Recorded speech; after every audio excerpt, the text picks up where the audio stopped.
I live in a converted cargo van with my dog Cruz. He's the king of the road and he damn well knows it. We've been in the van now for a handful of years and I'm never going back. I love this.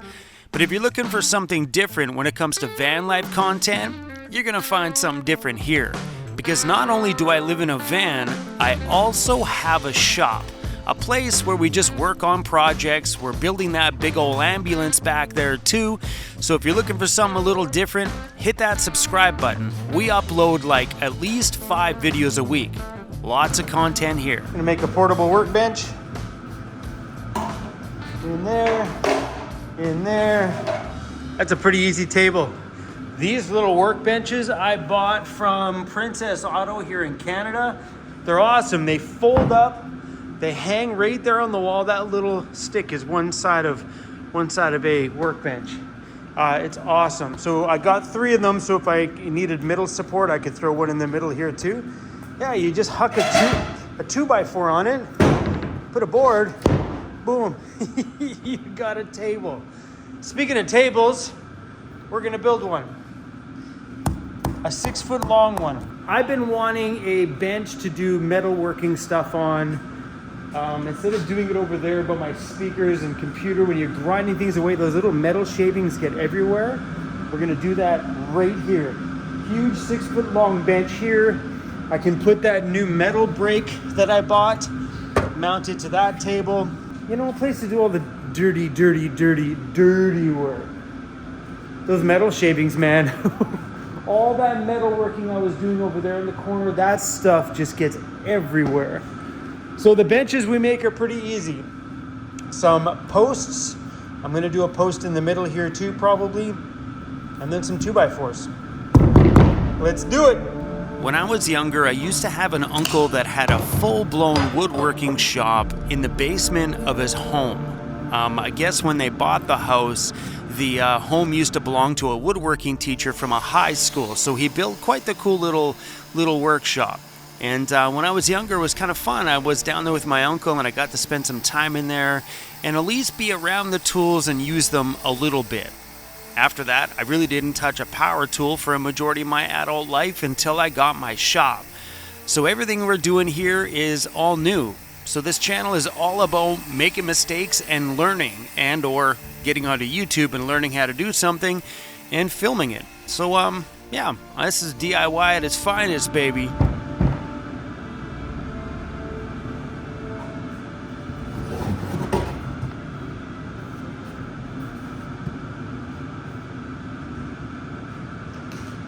So if we double the wood on the top, I might not need one.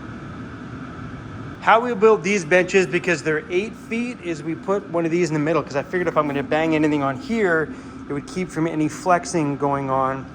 But there's about 4 feet between there. The new table is going to be just 6 feet. All right, baby, let's go.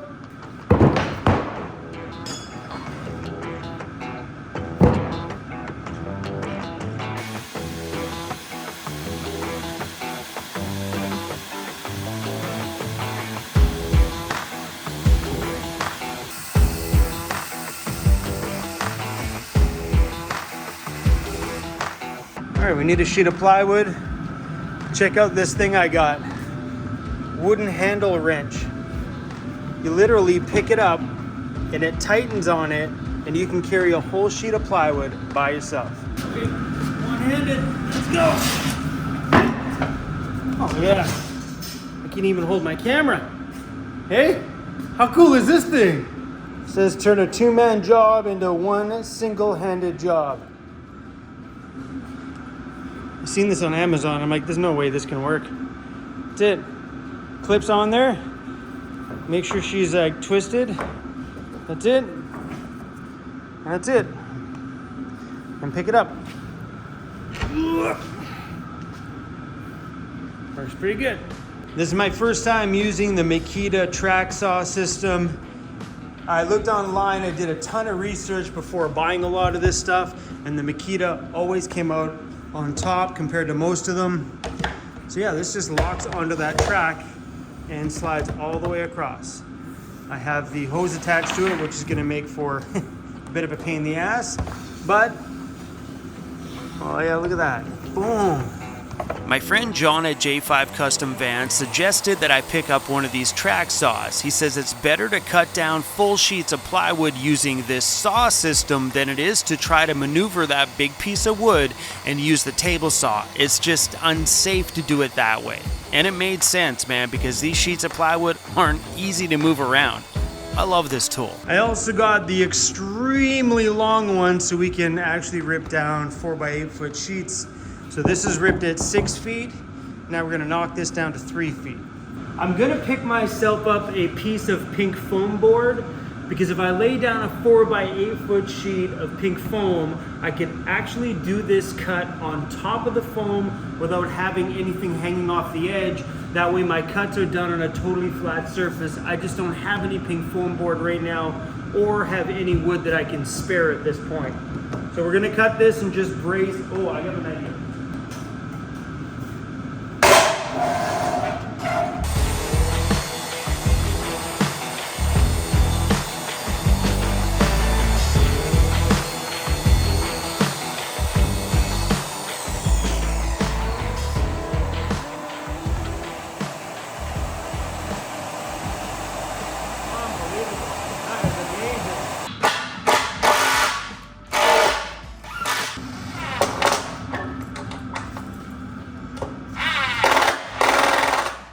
I'm gonna run another layer around just like this one, just for support like I did on the other tables.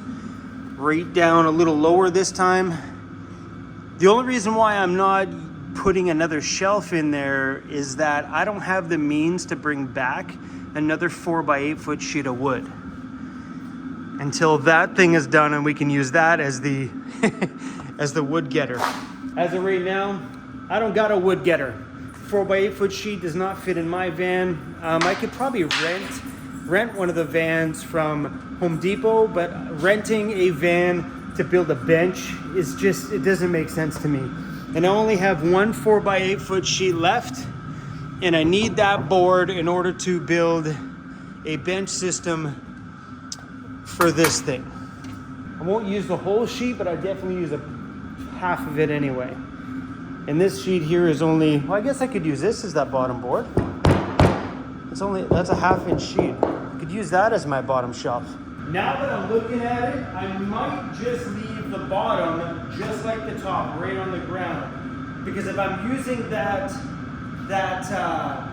metal brake or that metal bender, it would give me the bottom to hold on to as I lift the top, kind of bracing this whole bench to the ground. I'm gonna do that. Leave it just the way it is.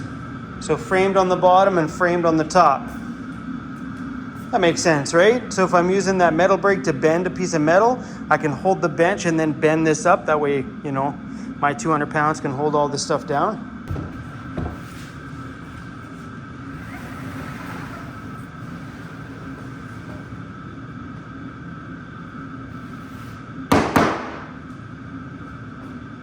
Go.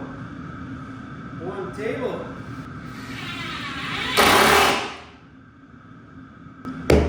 Another table done. Yeah, it turned out pretty good. I got some room for some tall storage underneath. As much as it would have been nice to put a shelf in there, I think having this like extra step to heave hoe on here is a really good idea. I could have done that while putting a shelf on, but now I can put my shop vacs and things like that underneath there. I think that'll work out pretty good. We're gonna paint this black, that black, leave the posts a natural color. We've been at the shop waiting and waiting and waiting for packages, and I thought both of these were coming in today, but apparently they're coming in 2 separate boxes. We got a package. I'm really excited about this. Hopefully this upgrade works to be as smooth as they say it is.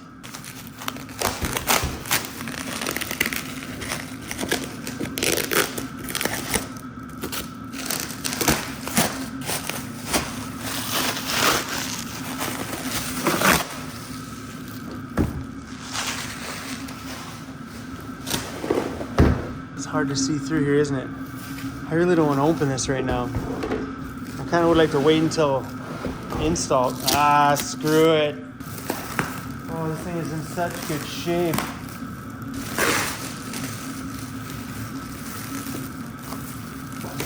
Oh, this thing's in great shape. Oh, this is gonna be nice.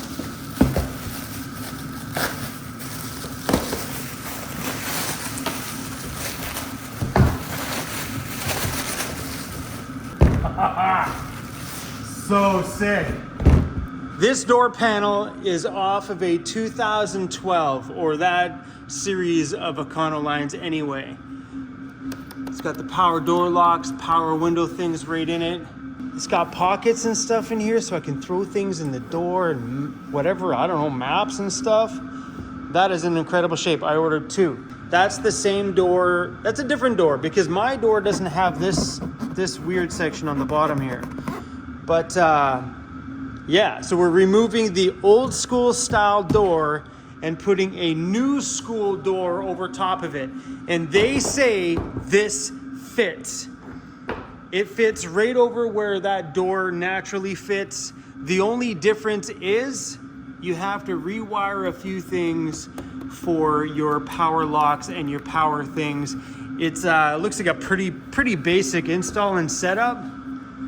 Yeah, there's just a little bit of a wiring changes. I think that's gonna look awesome. And to have some extra space to throw some things along there will be wicked. And not only did I order the newer style door panels, I also ordered the newer style doghouse, the engine cover. It's got a better look to it. It's gonna match the doors and give the inside a little bit of a refresh from what I'm normally used to in my current van outside. Because I've been staring at the same dashboard for 5 years, the same doghouse or engine cover, the same doors. So this will give the doors a fresh look, give the centerpiece a fresh look. Maybe we'll do some custom seats, give the seats a fresh look, and just kind of, you know, modernize this a little bit. Was this necessary? No. Do I think it's cool? Oh, heck yes. So we have one more coming in. Make a nice easy dinner.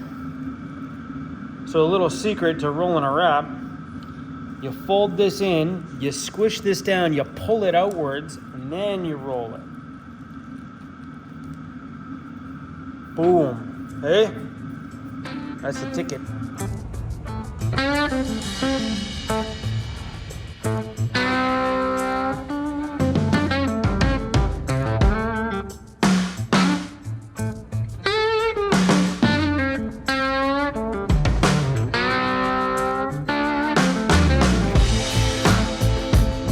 Batteries are doing 100%. Oh, that's so awesome.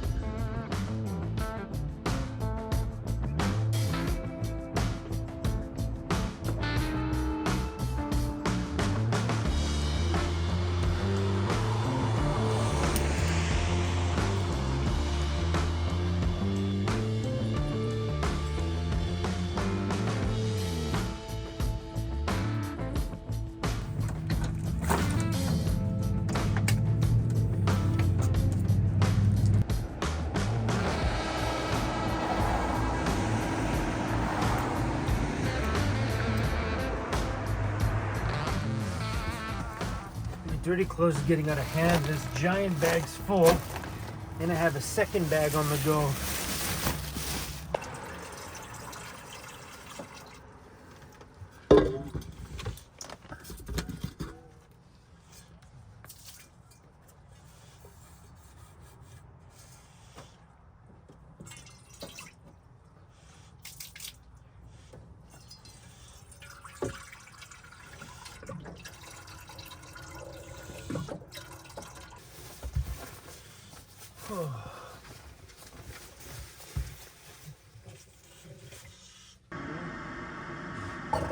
Oh, burping and stuff too. Is that good? Alright, buddy, let's clean you up here. Clean your nose out.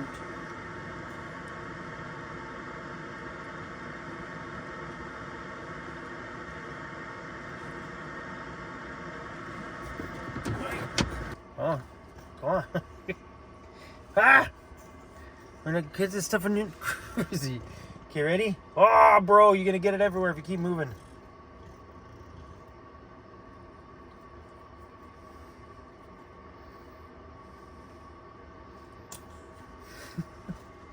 Hey! It's all good, bro. You're all good. How's that? Hey? Some people have asked me in the comments, how come Cruzy flinches when I always go near his face? It's because he's always scared that I'm gonna come in there and clean his nose wrinkle right in there. Hey, you realize sometimes when I come to pet you, I'm actually just coming to pet you. See? No, but a lot of the times he thinks I'm going to clean his nose wrinkle because we clean inside that little bugger lots, don't we, bro? It's okay, buddy. We're done. Yeah, because you're a good boy, Cruzy. It's because you're a good boy. Thank you for letting me clean your nose, bro. Oh, bro! You gotta swallow them first.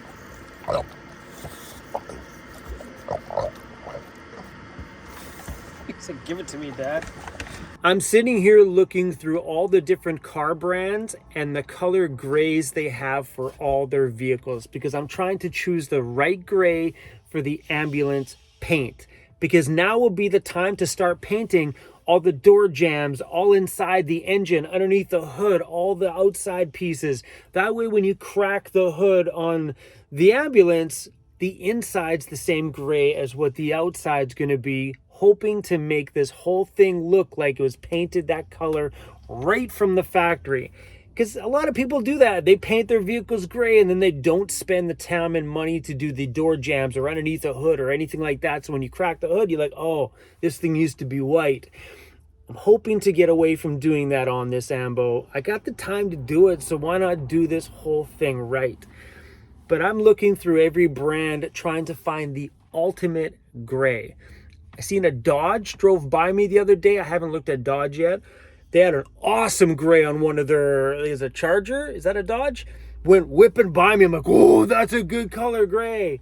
But so is that gray.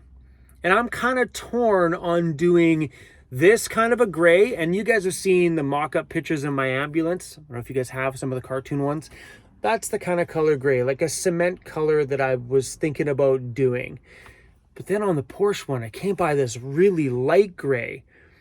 And it makes me think this will probably be easier to clean, because doing this a lighter color, well, not that color. Where are we going here? Focus, bro. Doing that color, I'm wondering if it would be like too dark and it's going to see all the scratches and everything's going to be super visible. Maybe this light gray, because I'm doing everything gray and black. So the whole body will be that color gray and everything else will be black. So all like the emergency light stuff, the roof racks, the ladders, the wheels, just everything that we add to it will be black. So the only other thing is that color would look good if I brought up some of that lime green from the motor to the outside. So like maybe doing like some decals and stuff on the side in a lime green would look good on this color. I'm not sure if that would look good on that color. But yeah, man, I'm just really tossing through some ideas on different grays to do. Woohoo! Now you're talking. But it's at that point. It's at the point now when I got to start thinking about these things, because if it goes back together too fast and I don't take the time right now to go, okay, let's paint this engine bay before all the parts go back on there. Because that's coming up in probably 2-3 weeks from now. Lauren will be back and all that front clip will go back on. So now is the time to do it. So if you have any suggestions on some really cool grays that you've seen on some different branded vehicles out there, please leave them in the comments down below. Or you guys are welcome to email me. My emails are down below. Send it to Say It. I have an email that says sayit@vancityvanlife.ca. That's a pretty cool color. I can't believe that this Ambo's been coming together like this since I've been back. I know you heard me talking about this thing for forever, and now to have all this to actually be happening is so cool to see this all come together. By the time this winter is over, that thing will be in paint, maybe have the suspension work done, new tires, big ones, and be rolling, like painted, wheels, suspension, engine done. Maybe the whole front of the vehicle will be finished, like I'll do seats, floor, ceiling, get all that stuff done. And then all it'll be left to be like bumpers and, oh my gosh, this ambulance is gonna kill me. I'm gonna go broke. Oh, thanks for watching. I'm really digging that one. That one's kind of like right smack dab in the middle. Yeah? Yeah, I think so. All right, guys. See you soon.